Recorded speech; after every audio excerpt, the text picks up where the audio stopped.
at the end because the Phillies, I believe, tonight will roll out those new ugly uniforms. Yeah, I don't like them. Like, where do you? I think they're cool. I think They're very awful. different. They connect in no way with Philadelphia. And I will explain. There's a video that was put out. I guess it was by Major League Baseball. It's the biggest bunch of hogwash because the marketing people totally missed on the history of this team. And I actually have heard a kid said, I'm not going to wear that jersey. It's nothing about the Phillies. And so if you want to wait, we can do it. No, I think you pretty much just covered it. Okay, well, no, I didn't cover it. I don't think Okay. You got more? Yeah, more on this. Let me just say this. I think it's supposed to be about the city, not the Phillies. Did you know what this? What's that? What'd you say? It's supposed to be about the city, not necessarily the history of the Phillies. Did you know what the city colors were on the flag before these uniforms? No. The answer is no. I did not. No, I did not Blue either. and yellow. Yeah. It's blue and yellow, so it's supposed to depict the flag. Correct. By the way, the bright blue color on this video says it represents Philly's core of blue collar people. Nonsense.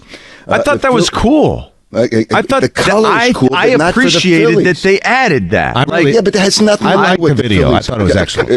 The blue collar Yes. people. Phillies Of course we history- should add that and Well, draw wait a minute. attention to that. The lettering across the front depicts the Philadelphia documents, mainly the Declaration of Independence. Has nothing about the Declaration of Independence. Now, the patch on the sleeve, this is a beauty. The patch on the sleeve, the letters stacked to represent the love sculpture. That love sculpture, by the way, in case you didn't know, is in 50 cities around the world. It was done by an artist called Robert Indiana. Has nothing to do with Well, Philadelphia. people do associate it with Philly, though. Okay, well, but the love It's the sculpture city is of in 50 brotherly cities. love. The Howard, do Kraken. you just wake up in a bad mood? Like, what's going on Well, here? no. I started looking at when I looked at this video the other day, and I posted it. The crack in the Liberty Bell represents the Philadelphia people' imperfect nature. What the hell? The hat's the only thing that's decent. I think but that looks cool. It looks Very cool, cool. but it does nothing to represent the Phillies, and the skyline is inside the collar, so you don't even see it. It's the marketing people's biggest mistake in history. In 1979, and Ruben, you probably remember this, they had these burgundy jerseys. They played with them in one night. Everybody despised them so much they never played in them again. The Eagles had that powder blue and yellow uniform. Yeah. That was a one and done. Well, that was a throwback. This is every Friday. Yeah, but nobody liked it. You got to. Well, they scored like 1,000 points. Kevin Curtis actually had 3 touchdowns that game. Okay. Howard, I have a question for you, Howard, I know he because did. I'm really looking to move off this topic. I have a question for you about this Sure. topic. Yeah. Are you done? Can we move on? I'm just trying to explain. No, I got it. It's out there. Your point is on the record. Like, if I was Which try to player's shove- City Connect jersey are you wearing? All right, let's move on. All right, That doesn't connect with the Phillies or anything else. all right, about Howard, the Yeah. Phillies. A lot of negative reaction from a lot of people with the start. Now, they're probably going to make the playoffs. Do you think the reaction has been fair or unfair? I think it's fair. I mean, yesterday they went through a game without an extra base hit. That's 16 straight singles without an extra base hit. If they don't hit home runs, Some would say that proves they can play. Small ball. well, they had 10 left. Oh, yeah. They had 10. I think you're in love with yourself. You didn't but they had expect that 10 one left. there, King. How does a 10 left on base sound? Doesn't How sound does that good. work? Doesn't sound okay. Here's the problem. When they don't hit home runs, they have trouble scoring, and you can't depend on that because you're not going to win. It's not about making the playoffs anymore. It's about winning in the playoffs. That's right. And getting to the World Series. That's for sure. And they can't do it this way. I'm telling you, they need to have speed at the top. I'm not going to let that go. And because you got to generate runs. And here, as a baseball person, and Ruben would appreciate this, although analytics has taken over the world. If you lead off Stott and he gets on base, the hit and run is, oh my gosh, in analytics you can't hit and run. But it forces the next hitter, which is Trey Turner, to make if you put on a hit and run, different approach, you force him to make contact, he has a different, and he tries to make contact. And that contact changes the whole concept of and it may get a guy out of it. It's done it before. You've got to try something. You can't live like this and depend on home runs. King, I'm telling you that the hit and run is something that is obsolete. It will never happen again. It's sad as hell because it's part of the game that I used to love, and contact is not that big of a deal anymore to people. It's crazy. But it should be. But it should be, and you're right, and I miss it too. I miss guys running around the bases and generating runs that way. It's just, and it might force Trey Turner to change his approach a little bit and force him to have contact and kind of get him on a roll. You got to do something. Well, he's gotten some hits. I mean, he's actually made some contact. Pretty good lately. He's been okay. Well, there's other guys in that lineup that you can sort of point the finger. All right, King, let's move to the Eagles here. So the draft is in 2 weeks exactly. In your opinion, most important position for the Eagles to address in the draft? Is it corner? Is it linebacker? Is it D-line? Is it O-line? What do you think? You're not going to like this answer.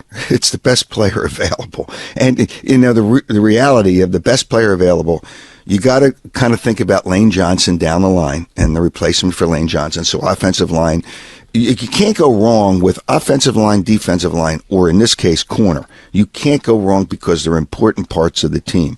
So if there's a player where they pick or close to where they pick, where they know they can move up and get that player in any one of those positions, it really is an important part of a team. And you got to see what happens at 22. And if they move up, how much are they going to move up?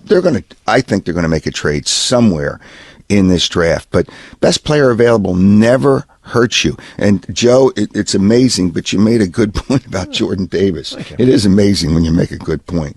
And, you know, it blows me away. Hold on, let me just say this. Who do you think you are? I am. You don't get to compliment me on points. I know my points are good, but go ahead. Okay. Well, then I won't. Who do you think you Jordan are? Davis I am.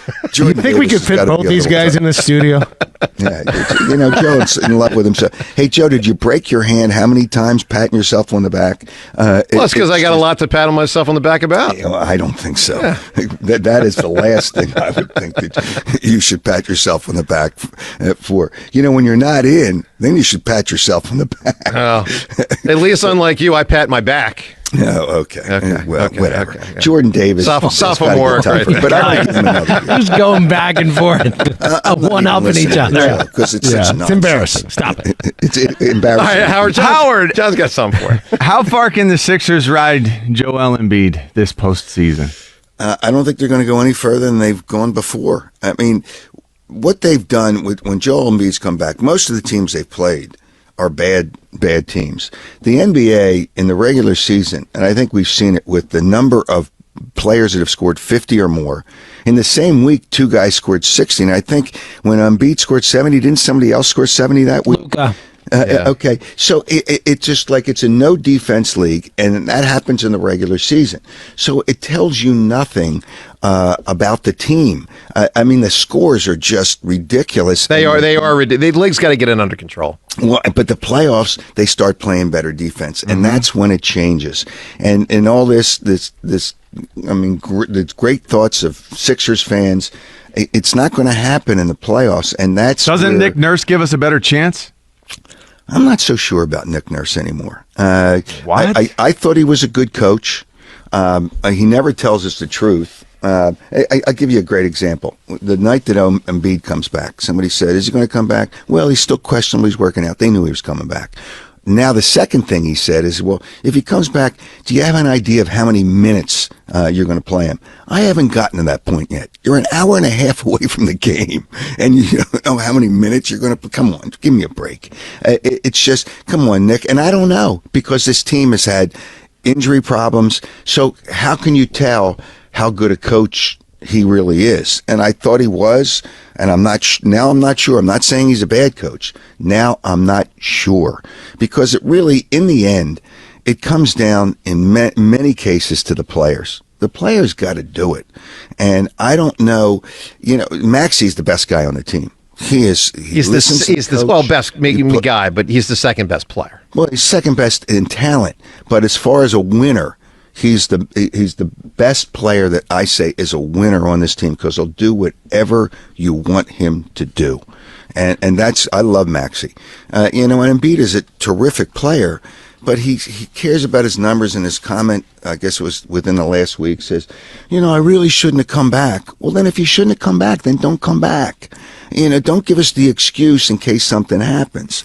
That's where I have a little bit of an issue. So to answer your question, I think they're good enough, obviously, to win. If they're in the play-on game, to win a play-on game. Maybe a first round. You got to consider this. They're going to play road series every series. Yeah, that'll take a toll. That's tough. That is all right, really King, tough. we shall talk to you next week. Thanks, buddy. All right, hey, enjoy the City Connect uniforms. Hey, that's tomorrow, not today. All right. Tomorrow, and you enjoy it on Friday.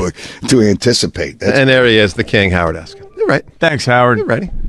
So I was very tempted to ask a follow-up question, but I chose not to. It kind of makes me like the City Connect. No, not about that topic. More that he despises. Oh, he clearly does. Here was my Seltzer. Tell me how he would have done with this follow-up question. Oh, I can't wait. So if you thought Nick Nurse was a good coach and now you're not sure, does that mean you were wrong? Joe Cameron, Jen Ritchie on 94 WIP.